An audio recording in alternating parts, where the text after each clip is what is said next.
उपसर्ग एवं प्रत्यय। तो चलिए दोस्तों शुरू करते हैं। उपसर्ग और प्रत्यय ये दोनों ही शब्द रचना का प्रमुख अंग है। एक ही शब्द से कई शब्द बनाने से न केवल भाषा बल्कि साहित्य भी समृद्ध होता है। उपसर्ग और प्रत्यय के माध्यम से नए शब्दों का निर्माण किया जाता है।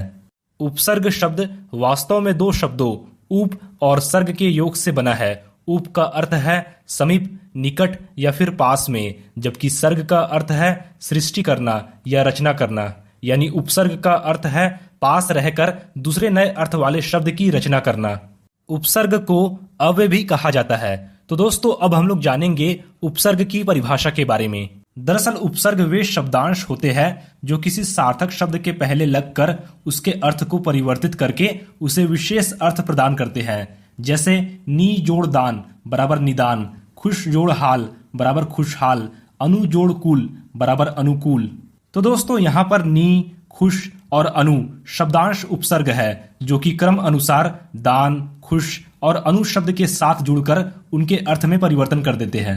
अब दोस्तों हम लोग जानेंगे उपसर्ग के प्रकार के बारे में। हिंदी भाषा में 3 प्रकार के उपसर्गों का प्रयोग होता है, जिनमें पहला है संस्कृत उपसर्ग, दूसरा है हिंदी उपसर्ग और तीसरा है आगत या विदेशी उपसर्ग। तो दोस्तों सबसे पहले हम लोग पढ़ेंगे संस्कृत उपसर्ग के बारे में। संस्कृत उपसर्ग तत्सम शब्दों से बना है।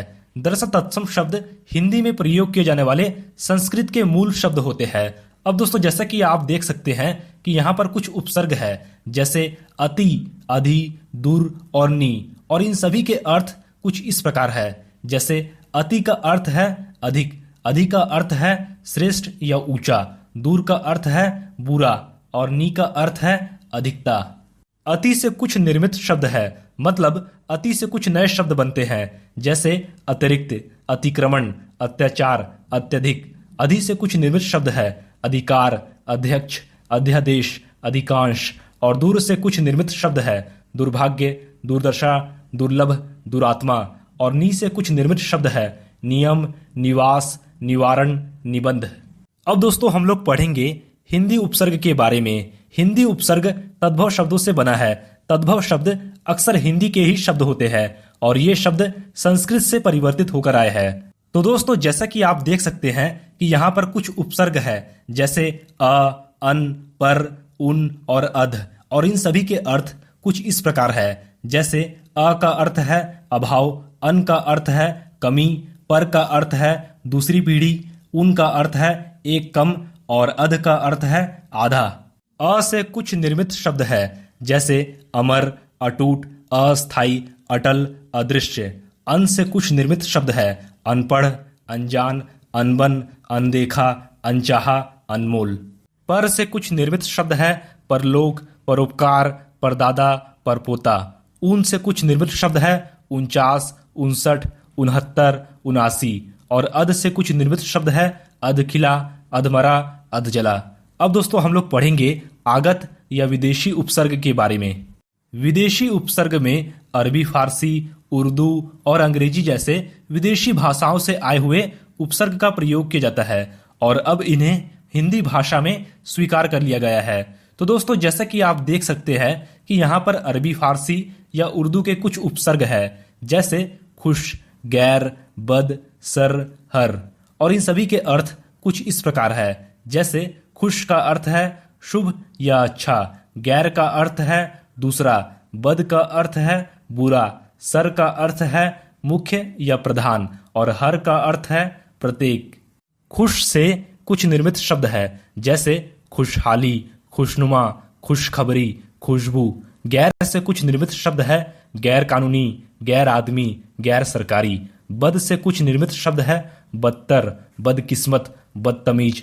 सर से कुछ निर्मित शब्द है, सरकार, सरदार, सरताज, सरपंच। और हर से कुछ निर्मित शब्द है, हर रोज, हरदम, हर साल। तो दोस्तों इसी तरह अंग्रेजी की उपसर्ग, उसके अर्थ और उसके निर्मित शब्द नीचे दिया गया है। डिप्टी का अर्थ है ऊप और इसके निर्मित शब्द है deputy collector, deputy commissioner. Vice का भी अर्थ है ऊप और इसके निर्मित शब्द है वाइस प्रेसिडेंट, वाइस चांसलर। और हेड का अर्थ है प्रमुख और इसके निर्मित शब्द है head clerk, head master, head officer. अब दोस्तों हम लोग समझेंगे दो उपसर्ग वाले शब्द के बारे में। हिंदी भाषा में कुछ शब्द ऐसे भी है जिनमें एक साथ दो उपसर्ग लगते हैं, जैसे अ और प्रति। ये दोनों उपसर्ग किसी मूल शब्द अक्ष से मिलकर नए शब्द के रूप में बनते हैं अप्रत्यक्ष। इसी प्रकार सु और प्र ये दोनों उपसर्ग किसी मूल शब्द सिद्ध से मिलकर नए शब्द के रूप में बनते हैं सुप्रसिद्ध। तो दोस्तों अब हम लोग जानेंगे कि प्रत्यय क्या होता है। दरअसल प्रत्यय शब्द दो शब्दों प्रति और अय से मिलकर बना है। प्रति का अर्थ है साथ में पर बाद में, जबकि अय का अर्थ है चलने वाला। इसी तरह प्रत्यय का अर्थ है शब्दों के साथ पर बाद में चलने वाला या लगने वाला। अब दोस्तों हम लोग पढ़ेंगे प्रत्यय की परिभाषा के बारे में।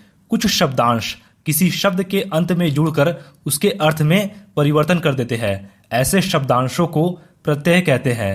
अब हम लोग जानेंगे प्रत्यय के प्रकार के बारे में। प्रत्यय दो प्रकार के होते हैं, जिनमें पहला है कृत प्रत्यय और दूसरा है तद्धित प्रत्यय। सबसे पहले हम लोग पढ़ेंगे कि कृत प्रत्यय क्या होता है। जो प्रत्यय क्रिया या धातुओं के अंत में लगकर संज्ञा या विशेषण शब्द बनाते हैं उन्हें कृत प्रत्यय कहते हैं। कृत प्रत्ययों से निर्मित शब्द को कृदंत कहते हैं। तो दोस्तों अब हम लोग कृत प्रत्यय को कुछ उदाहरणों के माध्यम से समझेंगे, जिनमें पहला है धातु या क्रिया से निर्मित संज्ञा शब्द। जैसे सुन में प्रत्यय वाई मिलकर संज्ञा शब्द सुनवाई बनता है, चढ़ में प्रत्यय आई मिलकर संज्ञा शब्द चढ़ाई बनता है और सिल में प्रत्यय आई मिलकर संज्ञा शब्द सिलाई बनता है। इसी प्रकार धातु या क्रिया से निर्मित विशेषण शब्द को भी आप यहाँ देख सकते हैं। जैसे चमक के साथ प्रत्यय ईला मिलकर विशेषण शब्द चमकीला बनता है और होन के साथ प्रत्यय हार मिलकर विशेषण शब्द होनहार बनता है। तो दोस्तों अब हम लोग पढ़ेंगे कि तद्धित प्रत्यय क्या होता है। जो प्रत्यय क्रिया को छोड़कर संज्ञा, सर्वनाम और विशेषण के अंत में लगकर उनमें विशेषता लाते हैं या नए अर्थ वाले शब्द बनाते हैं वे तद्धित प्रत्यय कहलाते हैं। तद्धित प्रत्ययों से निर्मित शब्दों को तद्धितांत कहते हैं। तो दोस्तों अब हम लोग तद्धित प्रत्यय को कुछ उदाहरणों के माध्यम से समझेंगे, जिनमें पहला है संज्ञा शब्द बनाने वाले प्रत्यय। जैसे सोना एक शब्द है और यह प्रत्यय आर के साथ मिलकर निर्मित संज्ञा शब्द के रूप में बनता है सोनार। मानव में प्रत्यय ता मिलकर मानवता बनता है। चित्र में प्रत्यय कार मिलकर चित्रकार बनता है और कड़वा में प्रत्यय आहट मिलकर कड़वाहट बनता है। इसी प्रकार विशेषण शब्द बनाने वाले प्रत्यय को भी आप यहाँ देख सकते हैं। जैसे यहाँ भूगोल एक शब्द है और यह प्रत्यय ईक के साथ मिलकर निर्मित विशेषण शब्द के रूप में बनता है भौगोलिक। आठ में प्रत्यय वा मिलकर आठवां बनता है और गुण में प्रत्यय वान मिलकर गुणवान बनता है। तो दोस्तों इस वीडियो को लाइक और शेयर करके आप हमारा आत्मविश्वास बढ़ा सकते हैं और हमारे चैनल पर पहली बार आए हैं तो चैनल को सब्सक्राइब जरूर करें। धन्यवाद।